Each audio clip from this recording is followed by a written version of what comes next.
a, a todos los participantes que ingresaron de manera muy puntual.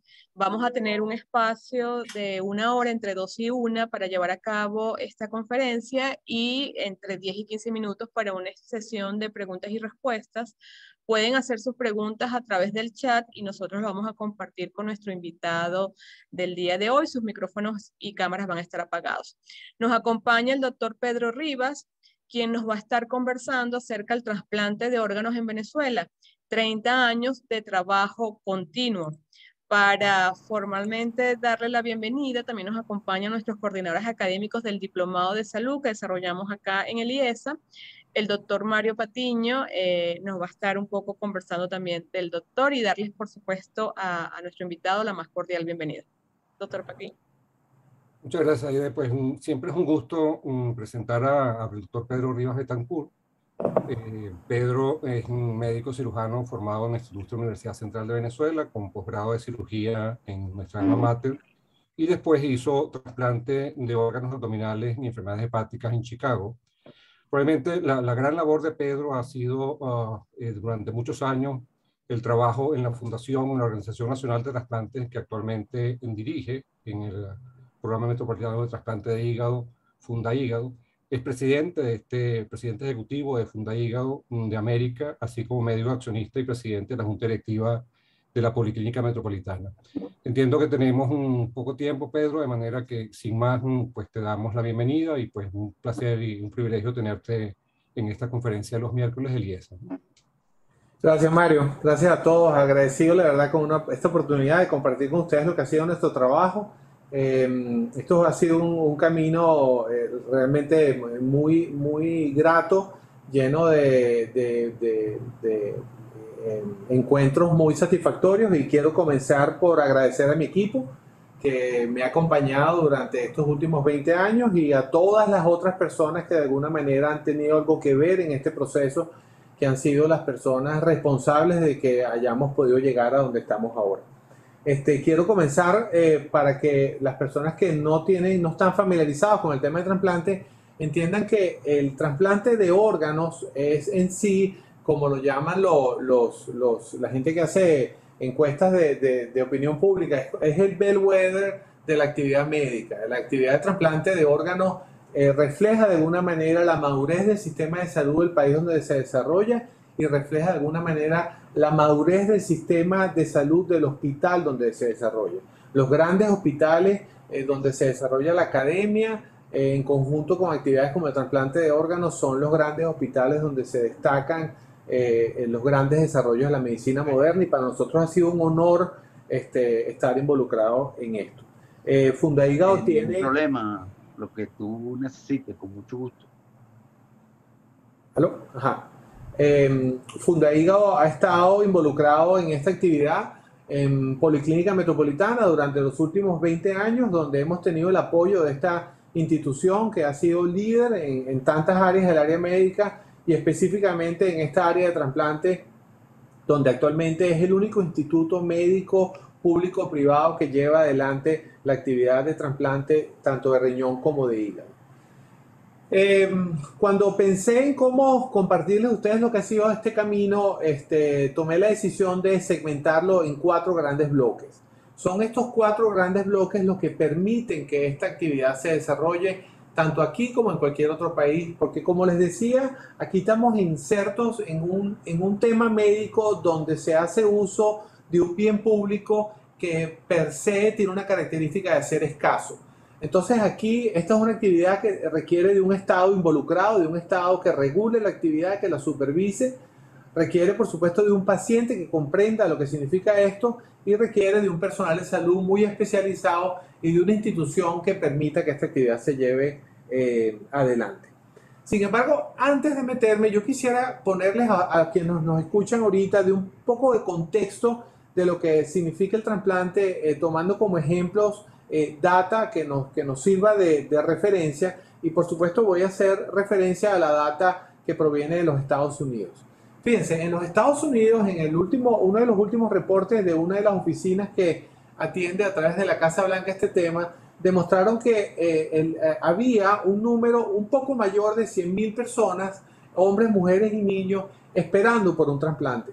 Con esto lo que les quiero hacer ver es que la actividad de trasplante en un país de 350 millones de habitantes tiene esa incidencia y prevalencia. Esto no es cáncer de mama, esto no es enfermedad cardiovascular, esto no es cáncer de colon, esto es una enfermedad costosa, es una enfermedad que exige de una formación muy altamente específica, pero a su vez es una enfermedad que tiene poca frecuencia. Se estima que en los Estados Unidos 17 personas mueren cada día esperando trasplante, y en el año 20 y en el año 21 se mejoró un poco el número. De esas 100 y pico mil personas, 39.000 personas lograron su trasplante. Es importante también para aquellas personas que no han estado familiarizados con esto, que a través de un donante se pueden salvar 8 vidas, porque hoy en día no solo es la donación de riñón, es la donación de pulmón, de corazón, de hígado, de intestino, de páncreas. El impacto que genera la donación, además de salvar vidas, permite que mejore la de otras personas, que permiten empezar a tener terapéuticas que en ese momento probablemente no estaban disponibles. Y se estima que cada 9 minutos una persona se une a la lista de espera. Cuando vemos esto graficado, ustedes ven que la incidencia más alta del requerimiento de trasplante es en riñón. En riñón hay cerca de 100.000 personas en lista de espera, y ahí ven una comparación entre lo necesitado y lo recibido, un poco para reflejar que no todas las personas que están en lista de espera logran trasplantarse. Y aquí lo ven graficado en números. En el año 20 había 91.000 personas en lista de espera para el riñón, pero solo 22.000 personas se trasplantaron. Para hígado había cerca de 12.000, pero solo 9.000 se trasplantaron. Y así sucede con el grueso de los órganos. Lo comento porque es importante entender que de alguna manera el empuje de la actividad de trasplante viene dada por el riñón, y que no todos los pacientes que necesitan de un órgano, no solo en nuestro país, sino en todos los países, van a tener la oferta adecuada. Y ahí vamos a presentar algunos trabajos que se han hecho bastante interesantes en relación a cómo abordar ese problema. Sin embargo, antes de seguir adelante, para darles a ustedes un poco de contexto, veamos lo que reporta el SRTR, que es el Scientific Registry de Transplant Recipients. Esta es donde se agrupa toda la actividad de los Estados Unidos, y nuevamente lo que quiero destacar ahí es en la columna de la derecha, que ustedes ven que de los pacientes que están en lista de espera, 12.243 recibieron el trasplante. Pero el tiempo de espera de esos pacientes es algo que está presente en todos los países. Fíjense que la mitad de ellos esperaron menos de un año, pero la otra mitad esperaron entre 1 o hasta más de 5 años. Esto sucede para los adultos, sucede para los niños, exactamente igual. Del grupo total de pacientes que se trasplantaron, la mitad recibieron el trasplante dentro del primer año, y un poco menos de la mitad recibieron el trasplante entre 1 año y 5 años. Y además hay un tema interesante, que los pacientes que están en lista de espera están sometidos a otros riesgos. Y con esto también les grafico un poco lo que reporta este registro. Ven en la columna del 2019 que de esas 12.000 y tantas personas que se trasplantaron, ve que la razón por la cual la lista se movió en 7.850 de ellos fue porque se trasplantaron, pero en 1.291 fue porque murieron esperando por un órgano, y en 1.114 fue porque estaban demasiado enfermos para poder llegar al trasplante. Entonces esto les da una idea que el 20% de las personas, aún en los Estados Unidos, que están en lista de espera, no logran llegar a ese propósito. Y lo mismo sucede cuando hablamos de niños. Ven que la proporción de niños que mueren en lista de espera es muy baja, pero no es cero, y la proporción de niños que se enferman y no toleran el trasplante es baja, pero tampoco es cero. Y cuando vemos esto en trasplante de riñón, que como les decía es el órgano que mayor frecuencia tiene, sucede lo mismo. Si arrancaron el año 19 con 100.000 personas en lista de espera, 42.000 personas se agregaron a la lista porque lograron remover 42.500, y terminaron el año más o menos con el mismo número de casos atendidos. Esto básicamente lo que refleja es que este es un tema que se mantiene, perdón que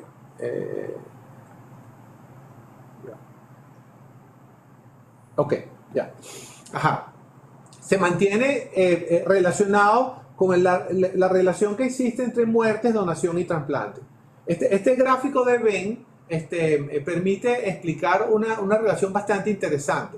Lo primero es que la tasa de donación no viene dada por las muertes no hospitalarias. Y ese es un tema que nos preguntaban una y otra vez cuando trabajábamos este tema en nuestro país, ¿por qué las personas que mueren por la criminalidad no terminan siendo donantes? Bueno, porque el círculo a partir del cual se generan los donantes viene generado de las muertes intrahospitalarias. Y como ven, el círculo de las muertes intrahospitalarias es mucho más grande que el círculo F, el final que dice trasplante. Porque de ese grupo de muertes intrahospitalarias, un grupo son referidas al coordinador, que es la persona encargada de determinar si este es un donante potencial. De ese grupo que es referido al coordinador, solo un grupo son elegibles según la causa de muerte, y de ese grupo que es elegible para la causa de muerte, solo un grupo se convierte en donante, y a su vez de ese grupo, solo un grupo son utilizados para trasplante. Entonces, lo que les quiero reflejar con esto es la complejidad que hay detrás de este proceso, que no es simplemente la tasa de mortalidad que hay por criminalidad o por accidentes cerebrovasculares, es exactamente correlacionado en 100% con la tasa de trasplantes que se hace. Hay toda una gama de actividades que están inmersos allí. Otro tema que es importante que tenemos que tomar en cuenta es el tema del tráfico de órganos. El tema del tráfico de órganos es un tema que agrega un daño reputacional a esta actividad, y es un tema que está aquí lo ven en el Washington Post publicado, cómo se hacen redadas y se detienen a personas que tienen a personas involucradas en trato de seres humanos que son utilizados para traficar órganos, para venderlos. Y esto ha llevado a que los que trabajamos en esto seamos parte de algo que se llama la Declaración de Estambul. La Declaración de Estambul es una declaración que busca denunciar el tráfico de órganos y el turismo de trasplante. No voy a entrar en el detalle de eso, pero básicamente lo que busca es que los gobiernos donde esto se desarrolla tengan una participación activa, que demuestren que la donación de órganos es un acto donde no está involucrado el dinero, que el tráfico de órganos es debidamente denunciado y que las autoridades tienen mecanismos apropiados para que esto sea atendido. Y menciono esto porque esto es un tema que, si bien en nuestro país no pasó, sí pasó cercanamente en nuestra periferia, que es lo que se conoce como el viaje para trasplante, que es lo que se conoce como el turismo de trasplante. Durante muchos años, hace unos años atrás, Colombia, dado a la época de alta tasa de mortalidad que tenían una estructura de donación que generaba más donantes que la oferta que le podían hacer a sus propios colombianos. Y durante esa época se estableció una red de oferta de órganos a través de los cuales las personas viajaban a ese país, pagaban sumas de dinero a los hospitales donde ofrecían ese servicio y regresaban a su país cumpliendo lo que se describe en el turismo de trasplante, tal cual como está ahí. Implica la trata de personas con fines de extracción de órganos o tráfico de órganos humanos, cuando la dedicación de recursos a la provisión de la terapia de trasplante a pacientes no residentes disminuye la capacidad del país de proporcionar servicios a su propia población. Y esto se refleja en esta gráfica que ven acá, donde ven que están involucrados algunos países de Latinoamérica y algunos países de Asia, donde se entiende que el típico receptor es un paciente en su cuarta década de vida, con un ingreso promedio que está alrededor de los $53,000, y el típico donador es una persona joven, mucho más joven que el receptor, usualmente hombre, y usualmente con un ingreso económico que ronda los $500 al año. Entonces, esta asimetría entre estas dos situaciones y la falta de gobiernos que regulen esta actividad ha llevado a que esto sea parte del proceso que quería que lo tuvieran en el contexto, porque fíjense que hay instituciones tan importantes como la Interpol que están involucrados en este sistema, y es donde nosotros hemos tenido una participación importante en su denuncia, en su vigilancia y en evitar que estas cosas se lleven adelante. Finalmente, para terminar el contexto y entrar en el trabajo nuestro, no quiero dejar de mencionar un área que ha sido desde el punto de vista académico atendido por personas muy destacadas, que si uno no la atiende de manera adecuada, puede interpretarlo como la imagen que está allí, como un intercambio de dinero, cuando en verdad la propuesta del modelo competitivo en el análisis económico en trasplante viene rodando desde el año 90 buscando que se eliminen las restricciones legales al comercio de órganos. Y lo destaco porque este es un trabajo donde Gary Becker, que como ustedes saben fue Premio Nobel de Economía del año 92, ha escrito extensamente. Y básicamente lo que este trabajo resume se muestra en este gráfico. En el eje de las Y está el precio, en el eje de las X está la cantidad.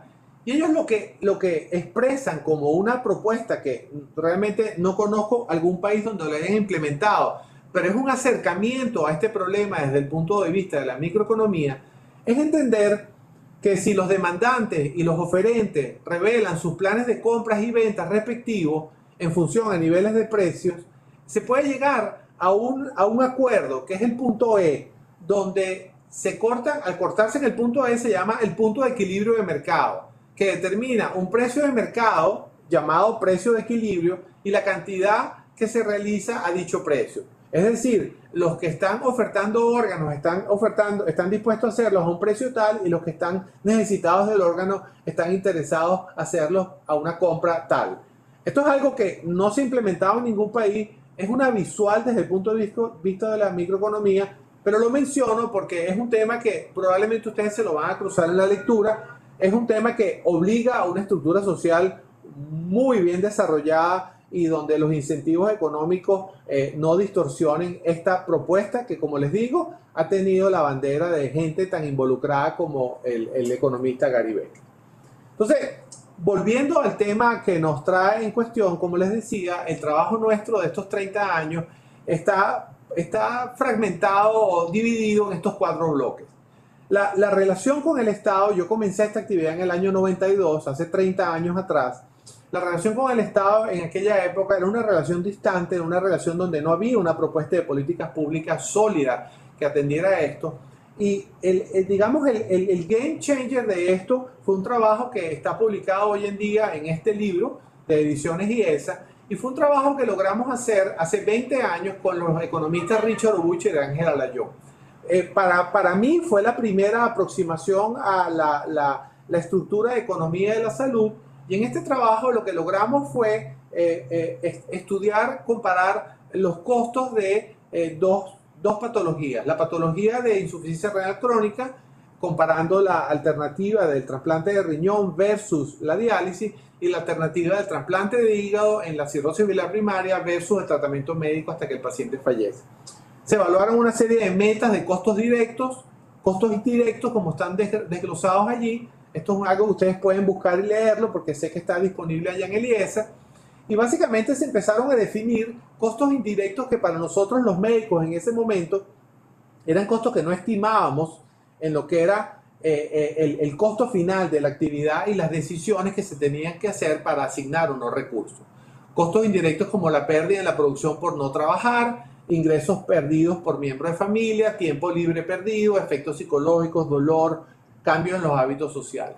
Y para hacer un resumen muy básico, esto demostró que el costo del trasplante de hígado versus el costo de las complicaciones de la cirrosis biliar sin trasplante hasta su muerte era 3.5% más costo eficiente cuando tomábamos diversos índices. Este era el costo por año de vida ajustado a calidad, pero también sucedía lo mismo cuando se hacía con el costo por año de vida salvada, y lo mismo sucedía cuando se comparaba el trasplante de donante vivo o el trasplante de donante cadavérico versus la hemodiálisis o la diálisis peritoneal continua.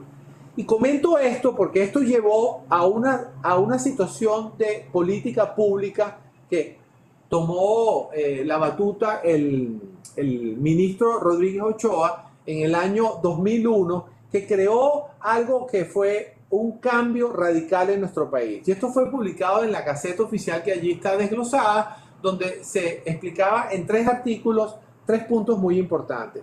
Lo primero era que la Organización Nacional de Trasplantes de Venezuela, que habíamos fundado un grupo de personas en el año 98 y que en ese momento yo era su presidente, estaba delegada para llevar adelante el sistema de procura de órganos y tejidos. El segundo punto era que el ministerio se comprometía a 2 cosas: a financiar los gastos y costos de este proyecto y se participaba en la supervisión de los resultados que hacía. Y lo tercero que concluía esa gaceta era que a los fines de atender la demanda asignaba recursos a los pacientes de bajos recursos económicos para permitirles el trasplante.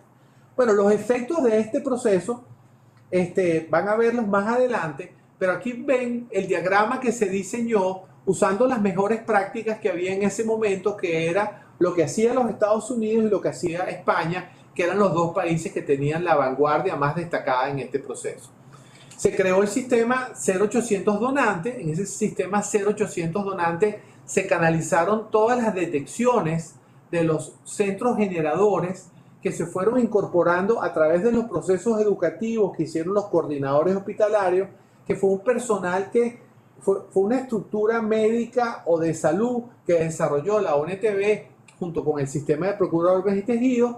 Estos coordinadores eran trasladados a esos centros, se hacía la firma de la muerte cerebral, se hacía la entrevista familiar con los familiares, se pedía el consentimiento informado, luego los cirujanos que hacían parte de esta estructura procedían a la extracción de órganos y luego esos órganos eran colocados en un sitio de resguardo y se hacía una asignación, que debo mencionar que este proceso de asignación numérica se hizo con la ayuda del doctor Julio Castro. Me acuerdo que en los primeros procesos se hizo un algoritmo para resguardar la equidad en términos de el paciente más enfermo, el paciente que tiene más tiempo en espera, y esto permitió que la tasa de donación y atención de pacientes trasplantados llegara a récords históricos en nuestro país. Y ahí ven cómo nosotros pasamos de tener una tasa de donantes por millón de menos de 1 hasta el 2012 llegamos a tener una tasa de 4.5, pero cuando lo medíamos en áreas donde nosotros teníamos coordinadores, porque nosotros no llegamos a tener coordinadores en todo el país, llegamos a tener una tasa promedio con lo que era la región latinoamericana. Y cuando ven, aquí ven el número de eventos que se atendían, nosotros llegamos a atender en el 2012 417 donantes posibles. Como les comentaba en el gráfico de ven antes, no todos los donantes posibles terminan en donantes efectivos, pero todos los donantes posibles deben ser atendidos. Y como ve, la ONTV en su trabajo manejó miles de eventos y generó la posibilidad de realizar miles de trasplantes que beneficiaron a miles de familias vía el trasplante y vía la incorporación de nuevas personas a la atención de diálisis o la reincorporación de personas a sus áreas de trabajo. Esto, desafortunadamente, en el 2014 llegó a una finalización con el desarrollo de una fundación que ahora está adscrita al Ministerio Popular para la Salud, que se llama Fundavene, la cual a su vez, unos años después, publicó este reporte en el año 17 que se llamaba La situación de Fundavene, donde básicamente decretó la paralización del sistema de procura de órganos y tejidos. Y como ven acá, estas curvas azules que ya les mostraba antes terminaron desde el año 17 en 0, y en este momento la tasa de donación de órganos en nuestro país es de 0. La donación que existe exclusivamente es la donación entre seres vivientes. Y lo menciono para cerrar el bloque del Estado como el Estado generador de las políticas correctas, de las decisiones correctas, de la asignación de presupuestos. Y aquí ven algunos estados responsables que han continuado en el acompañamiento de sus conciudadanos, tales como España, donde hay una tasa de donante por millón de cerca del 60%, Estados Unidos 53%, y en Latinoamérica Uruguay destaca con el mejor desempeño que hay allí. Entonces, este es uno de los actores involucrados, muy importante. En este momento nosotros estamos en conversaciones de nuevo con Fundavene para buscar reactivar esta actividad que nosotros demostramos que delegada en una organización sin fines de lucro podría ser llevada de manera bastante exitosa. Entonces, el segundo de los puntos que tiene que ver en estos actores involucrados es el paciente. Y el paciente tiene una particularidad importante, y quizás la de las literaturas más importantes que se han publicado es lo que se publicó en Local Justice, un libro de John Esler, donde ellos tocan el tema de criterios de distribución, y ahí tocan el tema de la gente que va al servicio militar, la gente que va a las universidades, y tocan el tema de las listas de órganos. ¿Okay? Un poco basado en lo que pasó en los Estados Unidos, del movimiento que hicieron los pacientes para que se hiciera una alocación de órganos más equitativa y eficaz, pero concluyen algo que tiene que ver con los pacientes, que es que fuera del mercado laboral hay muy pocos casos genuinos de grupos de tercer orden que se organizan en defensa de un principio particular de asignación. Y lo reflejan de tres áreas. Primero, los temas de asignación tienden a ser inherentemente decisivos. Unos pacientes que están todos esperando para ser trasplantados generan temas divisivos importantes. Segundo, este grupo de pacientes tienen capacidades de negociación que son muy poco creíbles, porque si los pacientes, porque no son atendidos, se retiran de la lista de espera, ellos solo quedan perjudicados ellos mismos. Y lo tercero es que muchos de estos receptores, en el caso de los pacientes de lista en espera, al ser operados, se desentienden de esto. De hecho, en Venezuela hay asociaciones que agrupan estos pacientes y lo último que supe de una de ellas es que su presidente ya no vive en Venezuela por temas personales, totalmente válidos, pero entiende que evita que el paciente pueda tener una participación y un rol protagónico, como el caso de Diani, esta joven que ven en la foto. Esta es una foto tomada enfrente de su casa en Petare. Diani en esta foto ya estaba trasplantada, pero muy probablemente la lucha que llevó la mamá adelante para que su hija lograse trasplantarse, una vez atendido este tema, la llevó a abandonar ese proceso. Sin embargo, no es el denominador común, y les voy a compartir con ustedes un video de 2 minutos para que vean de qué manera el paciente sí puede tener un rol protagónico en esto.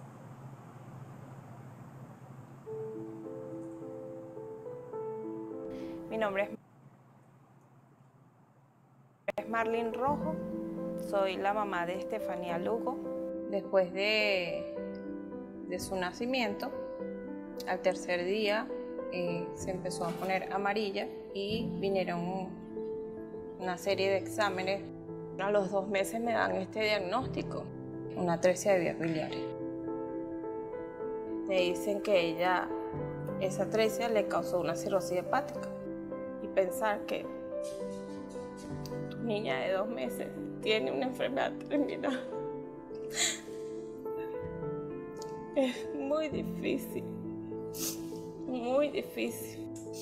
Llego al hospital y hay 3 niños en la misma situación que ella. Y veo morir 2 de ellos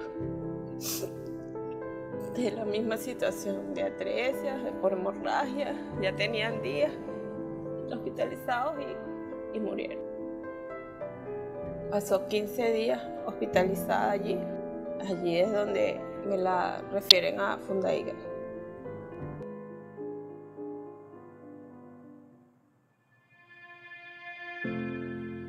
Entre mi esposa y yo empezamos a ver quién era compatible con mi hija. Gracias a Dios que soy yo, a ayudarla, un poco contento porque yo voy a ayudarla a ella, dar un segmento para que mi niña pueda tener sus actividades normales. Hay una esperanza de vida con el trasplante.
Bueno, como ven, el paciente puede tener un rol importante en esta tarea.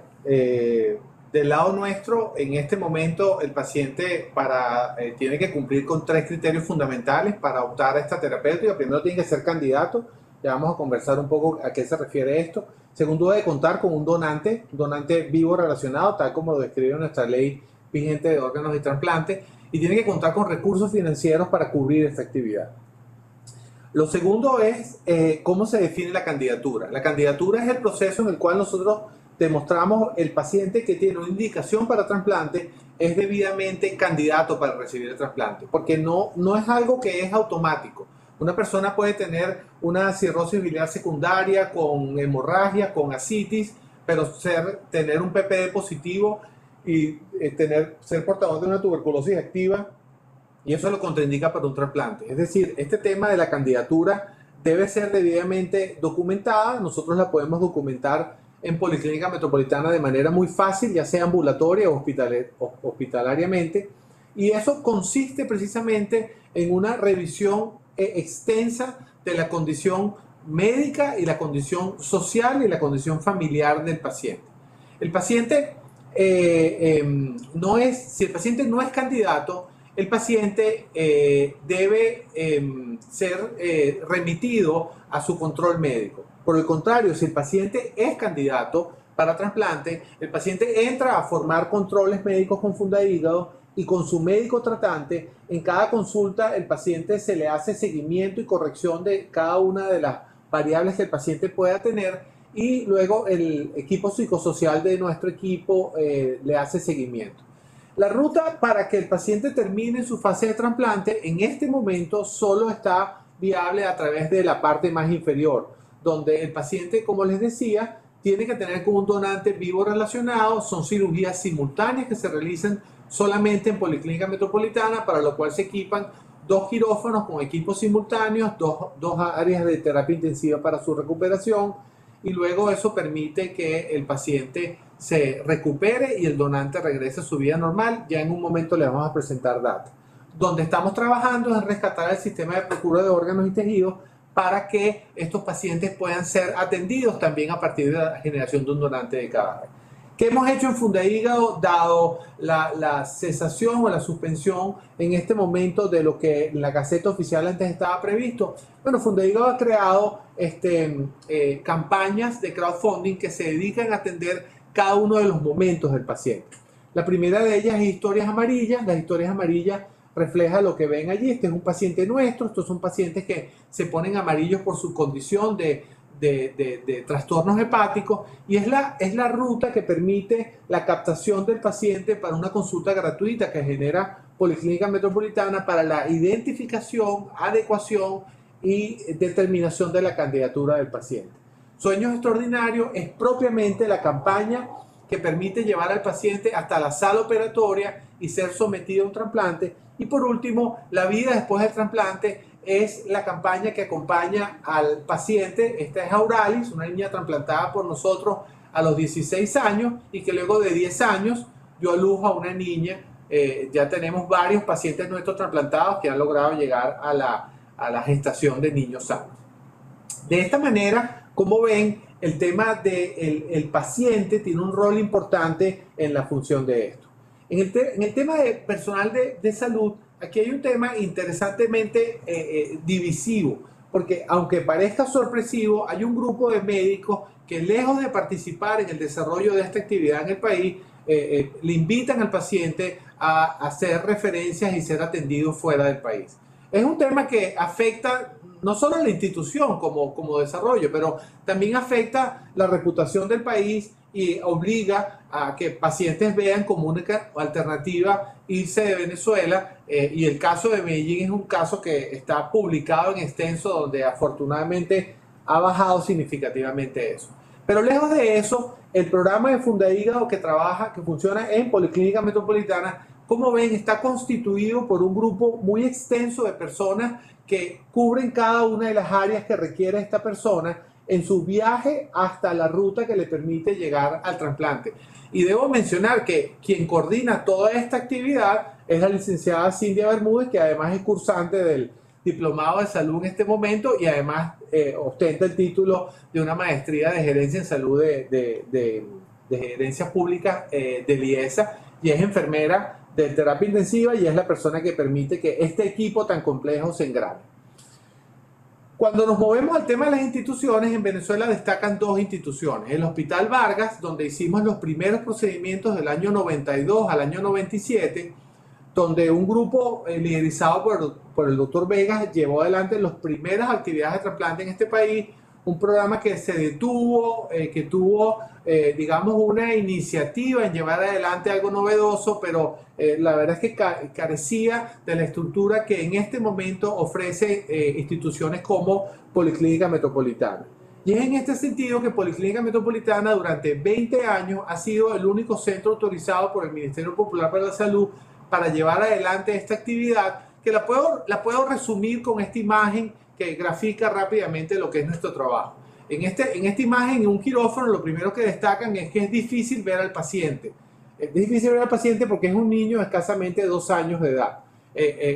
A la izquierda estamos el doctor Carlos Rodríguez y yo con la bata más clara. Enfrente mío está mi socio, que es el doctor Tomoaki Kato, que ha sido nuestro socio durante estos últimos 17 años. El Tomoaki Kato es el director del programa de trasplante de órganos abdominales de Columbia Presbyterian en Nueva York, y el doctor Miguel Basalo. Entre nosotros 4 tenemos cerca de 20 años trabajando juntos, y en la mesa de mayo, en la mesa que está ahí colocada, a la derecha ven un receptáculo que contiene algo que es rojo. Ese es el hígado ya retirado del niño, y el receptáculo que está más cerca a la foto, que tiene una bolsa de plástico, es el segmento de hígado donado del padre o la madre que correspondía a este trasplante.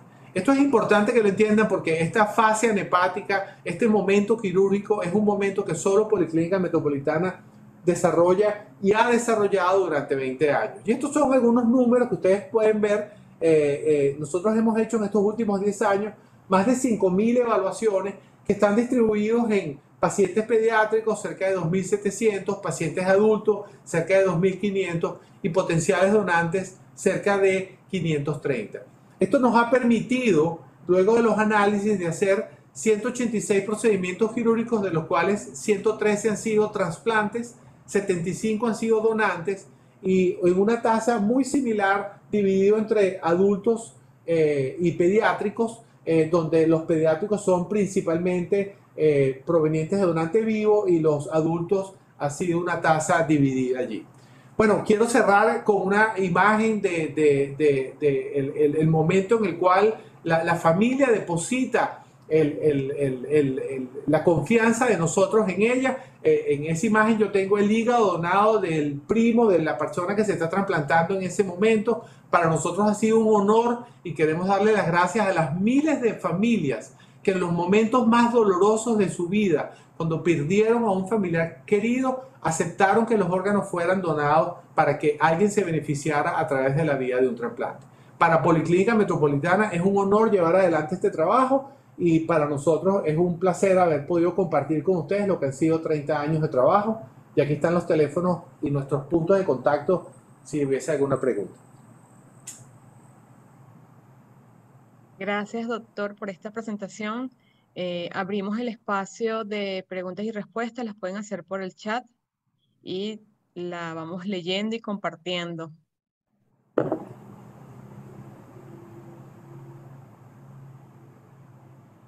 Hasta este momento todavía no hay nada.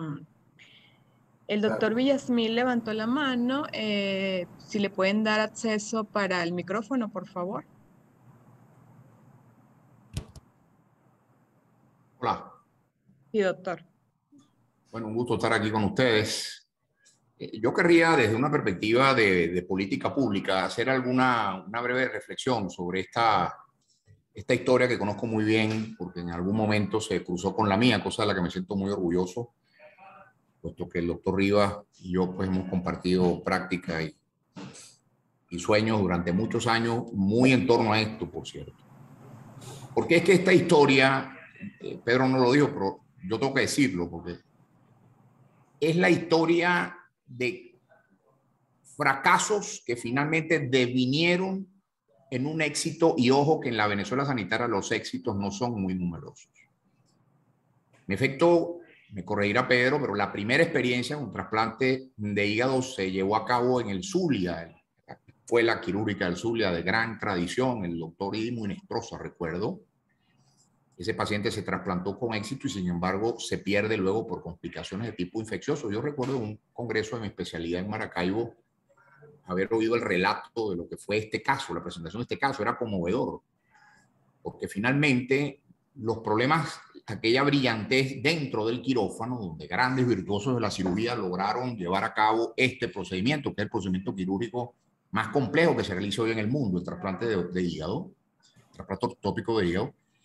Sin embargo, no fueron suficientes para poder remontar las realidades transquirófano, que tiene que ver con el problema de suministros, logísticas, en nivel de entrenamiento que requieren estos equipos técnicos, etcétera, etcétera.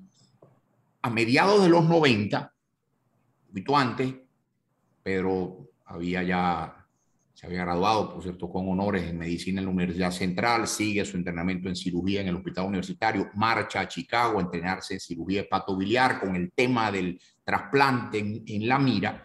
Como bien lo ha dicho Pedro, se hace un segundo esfuerzo desde el Hospital Vargas, lugar muy querido para mí, en cabeza de queridísimos y admiradísimos maestros, y este intento también fracasa. ¿Por qué? Porque es muy difícil pedirle a las estructuras médicas tradicionales, muy verticales, que son las que nos gustan a los médicos, y que difícilmente pueden a veces dispensar lo necesario para llevar a cabo una apendicectomía, por ejemplo, por citar una cirugía muy sencilla, muy elemental, pedirle a esa misma estructura que sea capaz de dispensar una cirugía de esta complejidad. Y ahí es donde aparece Pedro y dice, bueno, pero te metes en una estructura o a formar parte de una historia que viene de un fracaso y va para otro. Y entonces creo que acá, y esto no lo dice Pedro, pero tengo que decirlo porque fueron muchas cosas que compartimos en esos años, empieza a pensarse el problema fuera de la caja y aparecen actores que antes no estuvieron. Aparece el sector privado, esto sí lo ha dicho Pedro, aparece el tercer sector, las ONG, aparece el Estado con un rol muy distinto, que es el rol de financista de esto y no tanto de proveedor directo, y aparecen los aliados internacionales del mundo académico internacional. Esos factores no estuvieron antes. Y entonces es aquí cuando Pedro, y por eso quienes le estimamos y admiramos, tenemos que decir esto, él no lo puede decir por modestia, pero nosotros sí, hace posible algo que es muy venezolano, que es aquello de que a la tercera fue la vencida. ¿Por qué? Porque pensando un problema de esta complejidad desde fuera de la caja, fue capaz de encontrar claves que sus predecesores nunca vieron. Y aquí está la diferencia, este es un programa que ya va para casi 200 trasplantados. Entonces creo que la lección que nos da Programa Metropolitano de Trasplante y sus derivas, Fundahígado y Fundahígado América, porque esta misma tecnología ahora es posible, es interesante para otros países de la región, es ese, que el Estado que no puede trasplantar porque no sabe cómo hacerlo, puede procurar los medios para que redes expertas de muy alto nivel lo hagan, proveyendo un servicio de altísimo valor agregado único en el país. Yo creo que esta es la lección que filosóficamente los que llevamos la angustia de la organización sanitaria venezolana en la cabeza tenemos que derivar de una historia venezolana, ahora sí, exitosa, cosa que los amigos de Pedro Rivas y todos los que vivimos nacer esta idea en una servilleta de cafetín, recuerdo, hace más de 25 años, hoy celebramos con verdadero orgullo en el gentilicio. Entonces, esto es marca venezolana de innegable éxito. ¿Por qué no pensarla para otros problemas igualmente acuciantes en materia de salud? Les dejo esa reflexión. Un gusto, Pedro, un abrazo. Gracias, Gustavo. Muchas gracias, doctor Villasmil. Tenemos el tiempo y el espacio solo para un par de preguntas. Reimer Villamizar dice que hace falta para una verdadera reactivación seria, responsable y transparente en nuestro país cuando vemos que Fundabene aún no ha dado respuesta a estas solicitudes. Sí, como lo comentaba, yo creo que es importante entender que el Estado tomó una decisión en el 2014 de llevar adelante esta actividad. Con ellos nos hemos reunido nuevamente ofreciendo nuestro apoyo. Hay que salir de la silla de la confrontación y trabajar en conjunto, buscar reactivar esto. Yo estaba viendo una pregunta de Patricia Valenzuela que precisamente tomaba ese tema. Es cierto, los trasplantes ahorita son todos de vivo a vivo, pero estamos en conversación para que rescatemos la actividad de procura. La actividad de procura se puede hacer perfectamente en los hospitales privados, para no meternos en el tema de las crisis hospitalarias de los hospitales públicos. Entonces, ahí hay una conversación que está abierta. Esperamos que esa conversación este año finalmente se concrete para lo que no logramos hacer en el año 2003, ¿no? Y bueno, realmente arrancó en el 2001 y se empezó a cristalizar sus resultados en el 2003, que es copiar los modelos que ya conocemos, que son muy exitosos y que están implementados a nivel mundial. La figura del coordinador hospitalario y la figura de la identificación de los donantes potenciales. Hay una persona que nos comenta en relación a personas trasplantadas de hígado que han perdido su injerto. Bueno, fíjense, eso fue un tema bien complejo que hubo en Venezuela hace unos años atrás, donde hubo una carencia de drogas inmunosupresoras. La verdad es que nosotros con nuestro grupo de pacientes tomamos las previsiones. Uno tiene que tener una red de apoyo activa para que estas personas tuvieran las drogas, y las personas que se acercaron a nosotros y tuvieron carencias de drogas, nosotros los atendimos en su momento oportuno y no tuvimos documentación de que a una persona de nuestro equipo, de nuestro grupo, haya tenido una persona que haya perdido el órgano. Hay alguien que comenta, Mariana Sánchez comenta algo del carnet que me dieron en el 2010. Fíjate, ahí déjame destacar algo, porque yo fui miembro de esa comisión que participó en la promulgación de la nueva ley. A nosotros nos dieron un espacio como especialistas en el área para participar de ese desarrollo. Entonces, el tema del carnet o no tenerlo no es lo esencial acá. Lo importante es que las personas que están relacionadas con tu vida personal conozcan de tu decisión. Porque hoy en día en Venezuela el consentimiento no es informado, el consentimiento es presunto. Es decir, todos somos donantes. Todas las personas que están conectadas en esta presentación son donantes, a menos de que nosotros optemos por salirnos del proceso.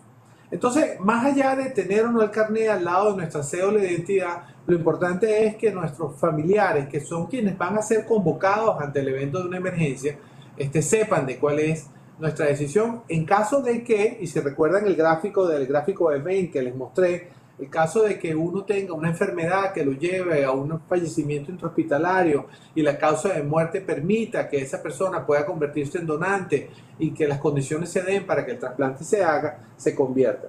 Pero hay estudios inclusive que han demostrado que el porcentaje de los pacientes que quieren ser donantes terminan siendo donantes y la tasa es sumamente baja. Pero lo importante es que esa conversación esté presente, porque esa es una conversación que se va a permear en nuestro día a día y va a traer efectos tan significativos.